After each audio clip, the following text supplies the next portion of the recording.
Olá, pessoal! Hoje eu venho aqui até você para a gente poder falar um pouquinho da reforma eleitoral. Eu tenho recebido muitas perguntas através do WhatsApp, né? Não só das minhas turmas presenciais, como alunos, outras pessoas com muita dúvida sobre a reforma eleitoral. Então eu resolvi fazer esse vídeo lembrando que o que vai ser abordado nessa matéria são as probabilidades da reforma. A última reforma eleitoral que nós tivemos foi no ano de 2021.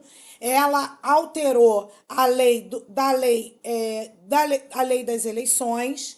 E a segunda agora reforma, que traz alguns pontos muito substanciais, que eu acredito que ela irá ser votada até o dia 6 de outubro. Como isso é um vídeo gravado, eu estou dizendo que eu estou gravando hoje no dia 3 de outubro, para que a gente possa ter uma ideia e direcionar aí os alunos mais ansiosos, né?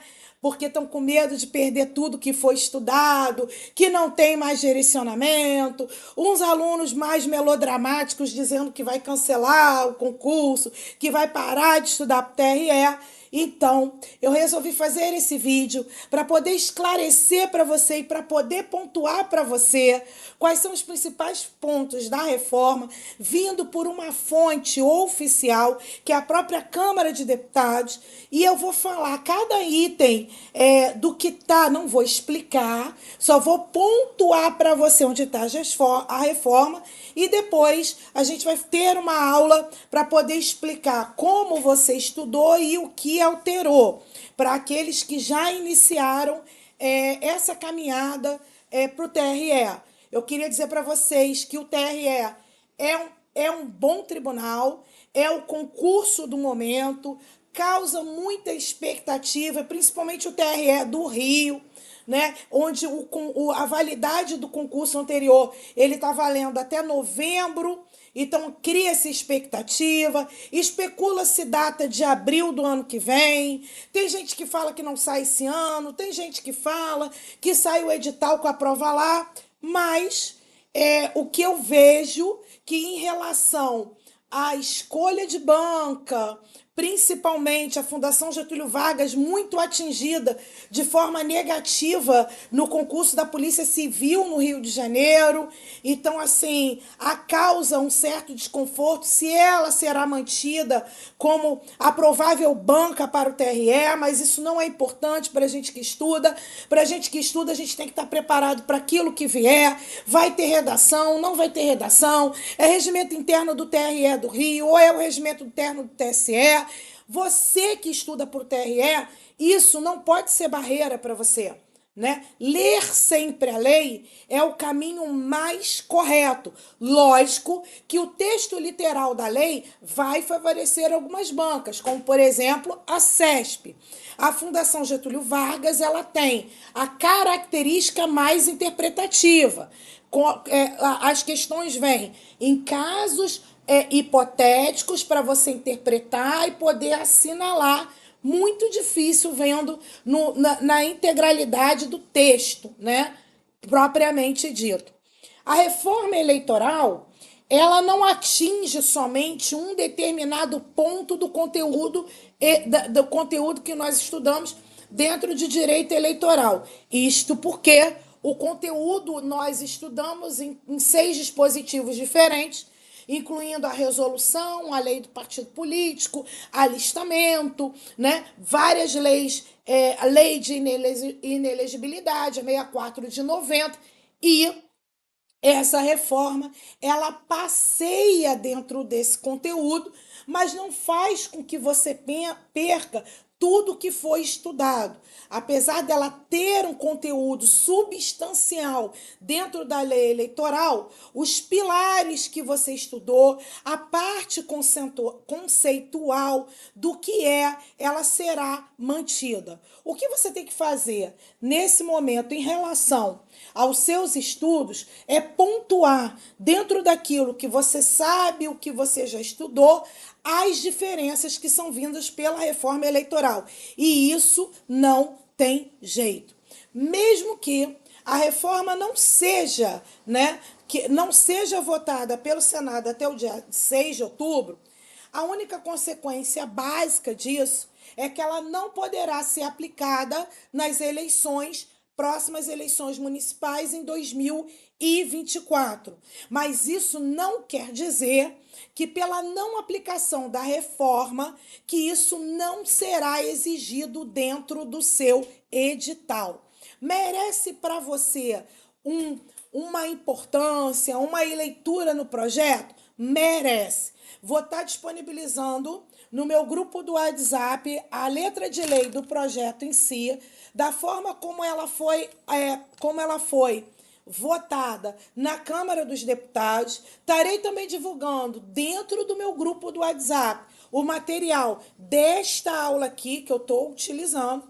E se você ainda não participa ou ainda não está no grupo, você, por favor, pode mandar um WhatsApp para mim e eu vou passar o acesso, o link de acesso ao grupo através do telefone 987295503. Depois da reforma, eu também estarei fazendo aulas para comentar e pontuar os termos da alteração da reforma de forma mais isolada, através do meu canal do YouTube, Daisy Aracaque, onde os links também vão estar disponíveis dentro do meu grupo. Ok? Então vamos lá e vamos falar um pouquinho da reforma. Vou começar agora compartilhando um material com vocês, né?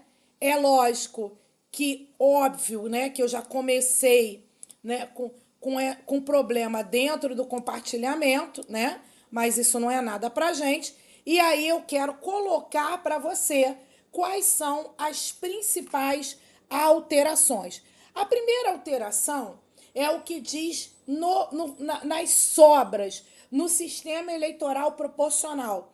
Porque nós sabemos que existem dois sistemas de votação, o sistema majoritário e o sistema proporcional, no qual os candidatos eles vão concorrer proporcionalmente à quantidade de vagas que um determinado partido político tem dentro da Câmara de Deputados. Então, esse sistema, a quantidade de vagas que um partido político tem direito, ele é alcançado através do coeficiente eleitoral.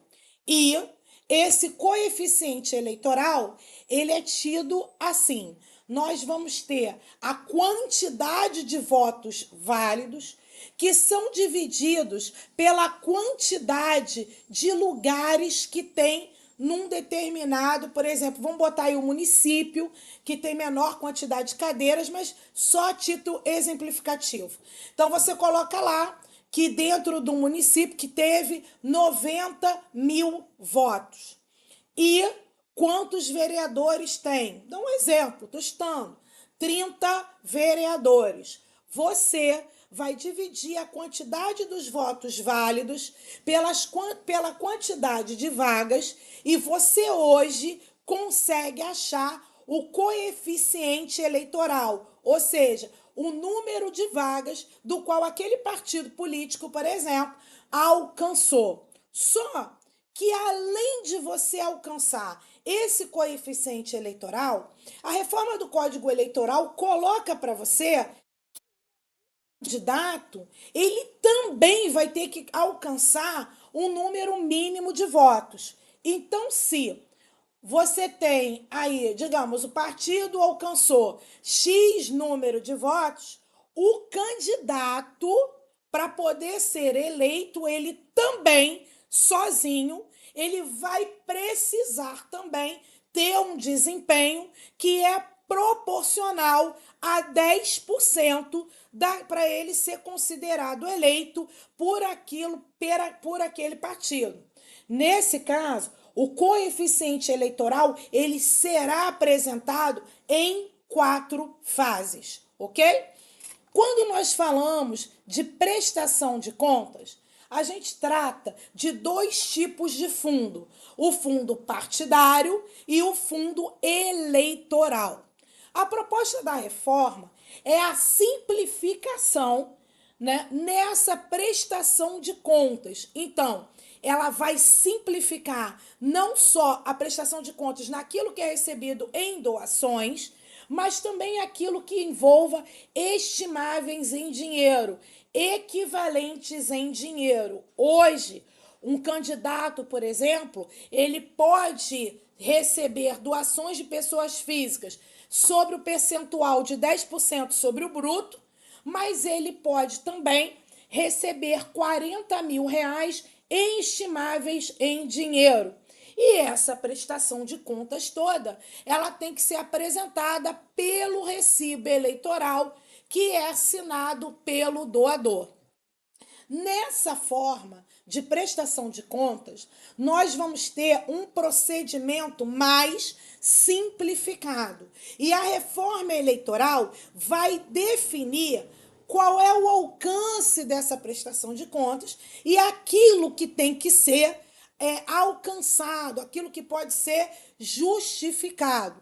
E a gente sabe que tinha a existência do recibo eleitoral para que a gente pudesse aí ter o cruzamento de dados e pudesse apurar, exemplo, no caso de campanhas, se um candidato, por exemplo, ele atuou com abuso do poder econômico, que esse abuso do poder econômico acarreta a perda, né? Ele não consegue ser diplomado e se tiver mandado, nós podemos ter aí a AIME, que é a ação de impugnação, né, de mandato. Então, nós temos aí, dentro do tema de prestação de contas, a simplificação, né? E o que seria simplificar?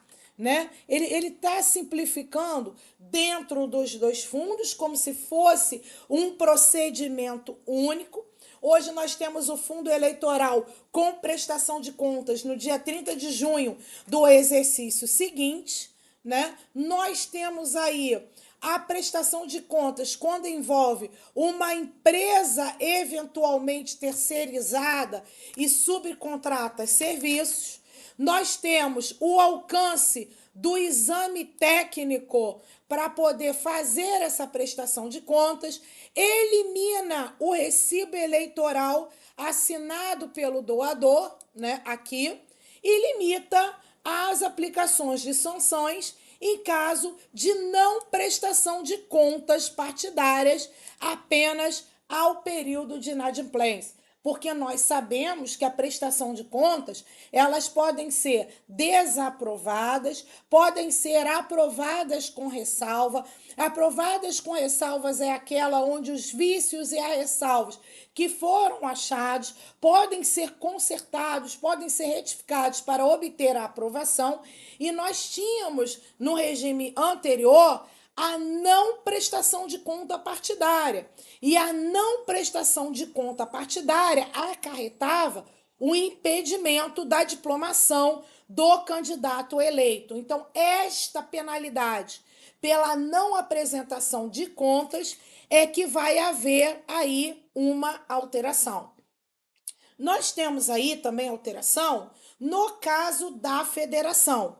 Nós sabemos que a federação ele é um instituto novo, onde na federação dois ou mais partidos se juntam como se fosse uma única agremiação, permanece junto pelo prazo de 4 anos, no mínimo, e caso não fiquem nesse período de 4 anos, recebem as sanções de não poder coligar nas 2 eleições subsequentes e ainda de não poder entrar em outra federação. Nós lembramos também que as federações só existem dentro dos partidos políticos que possuem registro definitivo dentro do TSE.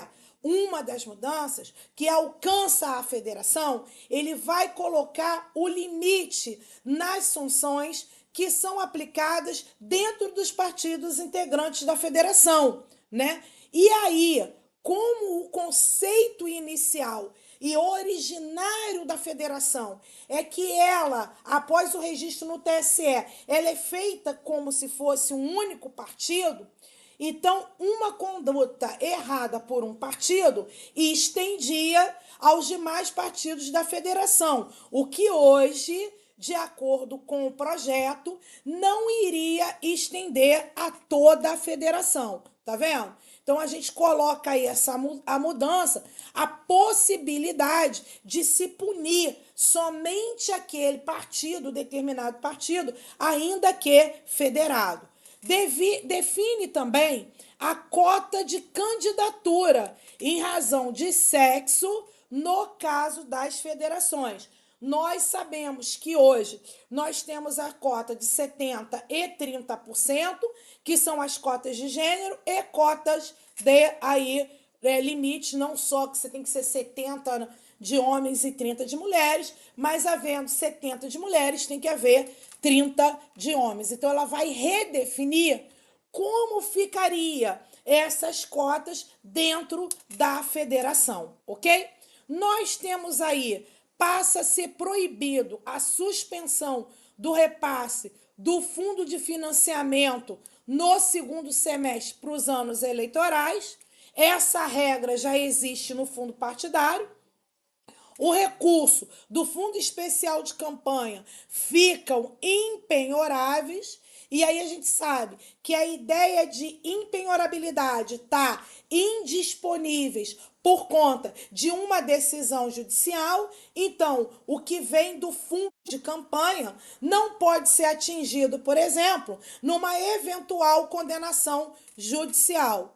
Autoriza a contratação e pagamento de seguro de serviços de segurança pessoal, independentemente do sexo do candidato, com recurso do fundo de campanha. Porque você sabe que, pela lei das eleições, o fundo de campanha não pode ser aplicado em qualquer rúbrica.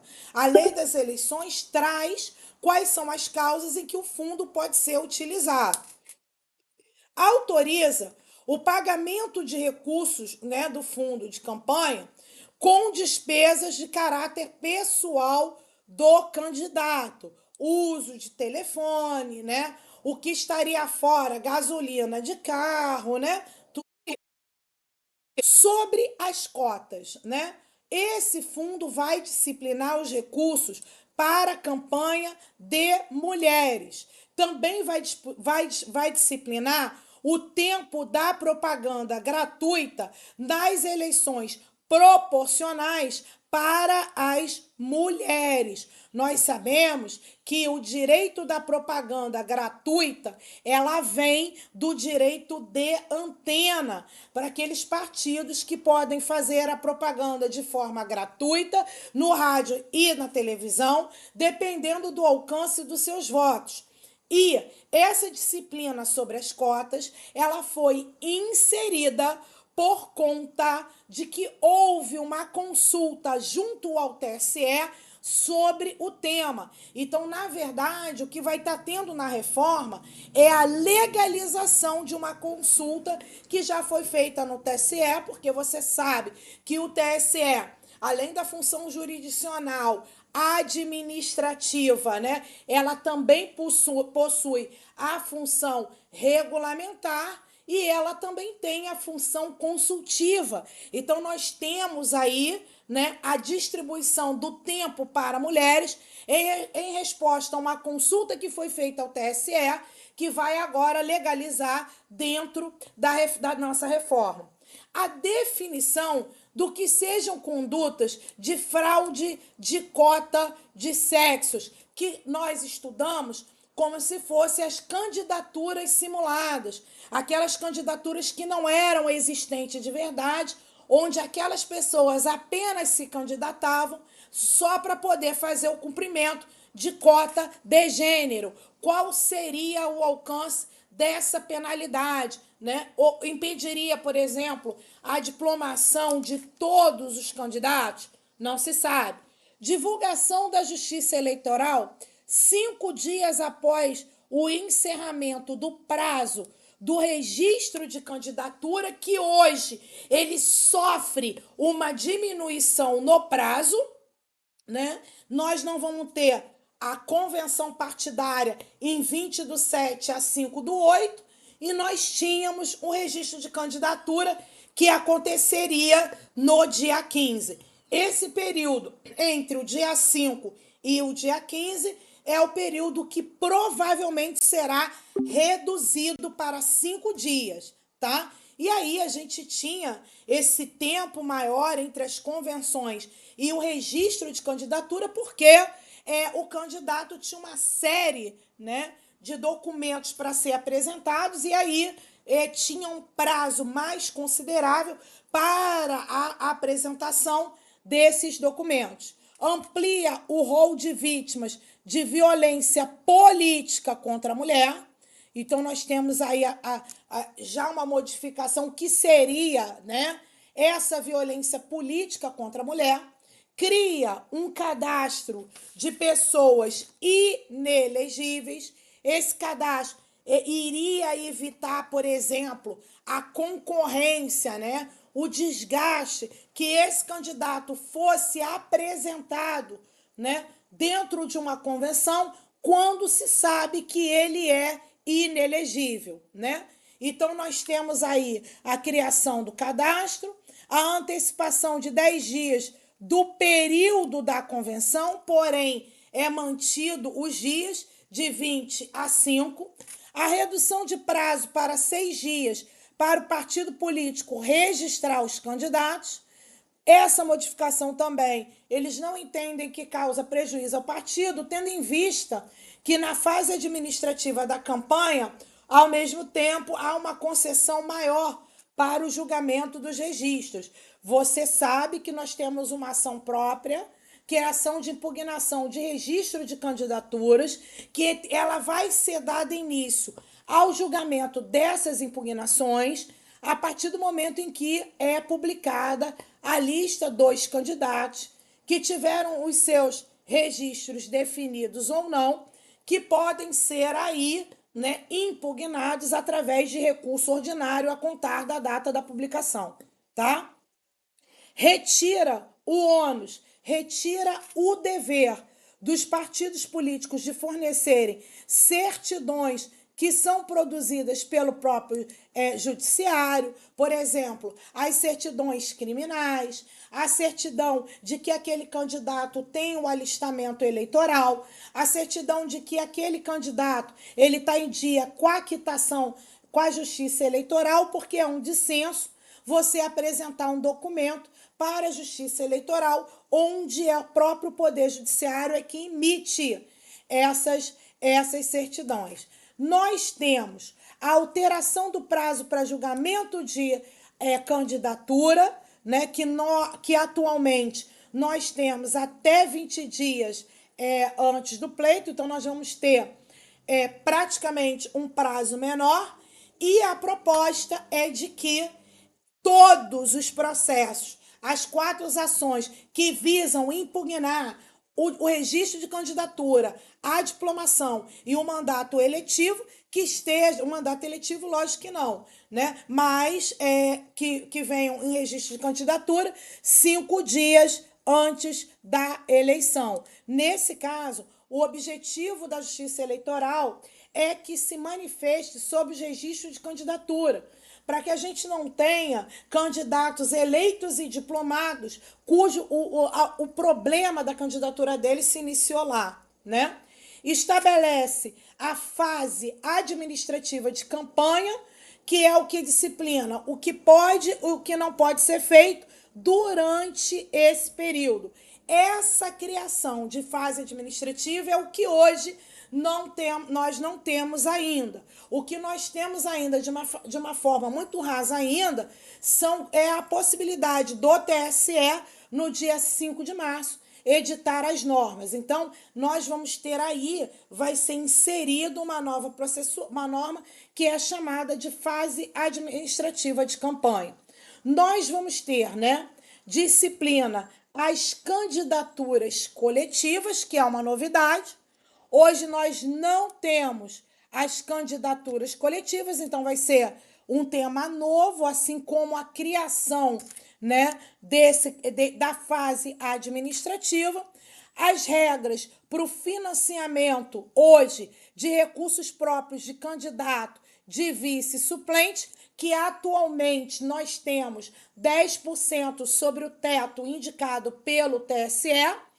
Ele vai regulamentar as doações feitas via Pix ou similar de qualquer valor e vai dispensar os candidatos de informarem à Justiça Eleitoral as doações que são recebidas por Pix ou similar, que também será divulgada, né, pela Justiça Eleitoral. E vai tornar claro o repasse aos candidatos por parte das empresas do financiamento coletivo, que nós chamamos hoje da vaquinha virtual, que tem como início, através da própria lei, no dia 15 de maio, na propaganda intrapartidária, para fins de alcançar recursos daquele que é pré-candidato. Então, a gente vai ter uma regulamentação mais forte nesse sentido. Em relação às propagandas eleitorais, vai disciplinar o caso em que a propaganda é feita de forma conjunta. Hoje nós temos apenas, nesse sentido, a propaganda que, quando ela é paga apenas por um dos candidatos, a prestação de contas é feita pelo candidato, devendo ser colocado na propaganda e no boleto o número da tiragem e do CPF. Então, a gente vai ter uma disciplina sobre essa propaganda conjunta. Lógico, ampliando todos os meios, inclusive redes sociais. Regulamenta o transporte público gratuito no dia da eleição. Atualmente, hoje, nós temos uma lei regulamentadora sobre a questão de transporte, mas também essa lei trata de transporte de trabalhadores rurais, né?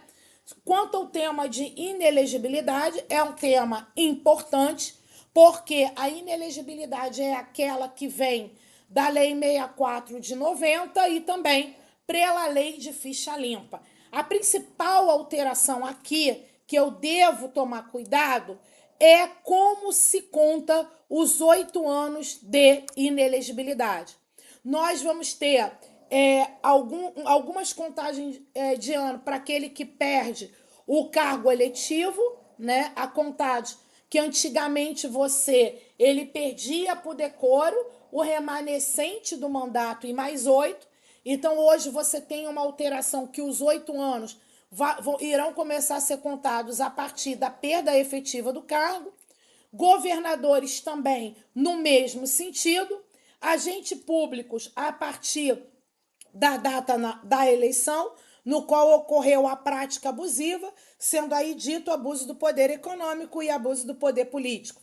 Agentes públicos condenados pela justiça comum a partir da data em que é decretada a perda do cargo eletivo.